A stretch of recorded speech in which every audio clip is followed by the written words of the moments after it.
انا انزلناہ فی لیلۃ القدر، اس حوالے سے بھی ملتا ہے کہ قرآن کریم لیلۃ القدر میں نازل ہوا یا اس رات کو نازل ہونا شروع ہوا۔ یہ بھی مختلف قسم کی جو روایات ہیں اس سے یہ ذکر ملتا ہے۔ اور حضرت صلی اللہ علیہ وسلم نے اپنے عمل سے، اپنے اسوے سے ہمیں بتا دیا کہ قرآن کریم کا رمضان کے ساتھ کتنا گہرا تعلق ہے۔ چنانچہ روایات میں آتا ہے کہ حضرت صلی اللہ علیہ وسلم ہر رمضان میں قرآن کریم کا ایک دور مکمل کیا کرتے تھے، اور جس سال آپ کا وصال ہوا اس سال آپ نے 2 مرتبہ رمضان میں قرآن کریم مکمل کیا۔ تو گویا ظاہری تلاوت کی طرف بھی توجہ ہے اور اس پر عمل کرنے کی طرف بھی توجہ ہے۔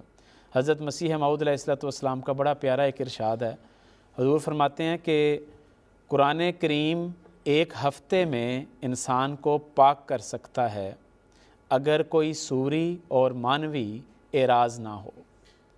اور پھر فرمایا قرآن تم کو نبیوں کی